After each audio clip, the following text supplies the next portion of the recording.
great because I had Vic Reeves in, and it turned out to be poorly acted and badly written, didn't it? But I had to escape from the glitz and glamour of Heaven because it got a bit like LA, like after Heaven started getting filmed. There was people in Ray-Bans and convertibles everywhere, and I had to get out, so I went to the relative safety of the city centre. But I watched Heaven and I thought it was a bit ironic because it's kind of portrayed as like a typical slice of Geordie life, you know, like the message is kind of like, if you go to Heaven, you'll see Geordies in their natural habitat, grazing on tab ends and the froth on cider, or whatever it is they'll have a believe. But I thought it was ironic because I spent my childhood growing up in Heaven being told that I wasn't a Geordie for one reason or another. And I wanted to start with a poem about that. It's called Banned from Geordieland.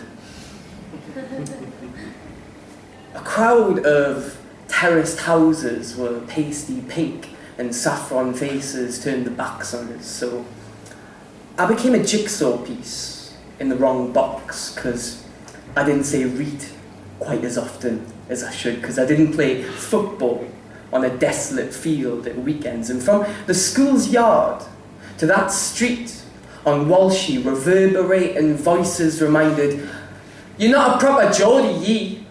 You're too posh, living with your ma with a degree, sitting in your room reading," as if we weren't living on this bonfire housing estate. As if we had a car or a first-hand telly not passed down by a retiring family.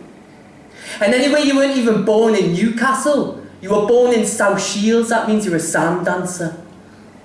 A whisper of the ocean's breeze twisting across the sand dunes, invisible.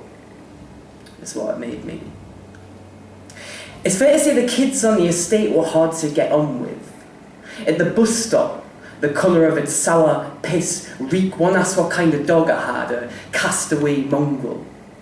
And here's me, dirty blue fleece with the rubber zipper half chewed off. I mumbled some answer while he burst me lip, the blood sticking in thick clots in me hands like acrylic paint. He hid behind his older brother so I couldn't fight back and laugh. Me mum phoned the police not for the last time. Broken glass on the car tyres, potato and exhaust pipe. Heaven's a tale between two cities. Told I was too bookish to be a Geordie, too poor to be a toff, a sort of non-person, pickled cryogenically through speech and geography. But what are the venerable beads? Retreating from the wasteland of childhood, I spent evenings alone on some land around the back, the place that used to be flats till the council detonated explosives.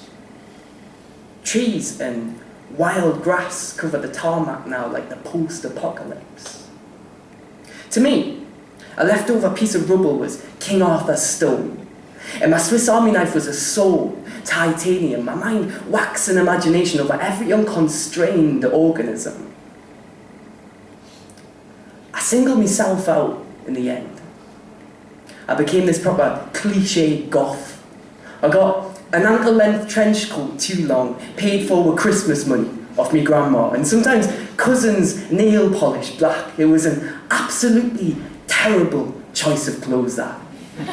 Considering by this point I was also pretty fat. I looked like a jagged potato decorated by Marilyn Manson in art class. And I still remember the time I had eggs thrown off us by Rajis in the Newey, the sun baking the whites milky on the hot cow side like sliced eyeballs gazing back accusingly. You know, these kinds of moments that infect your identity. And how was I supposed to know these kids were an authority on being a Geordie, or that some of them were actually from Sunderland? Whatever that really means.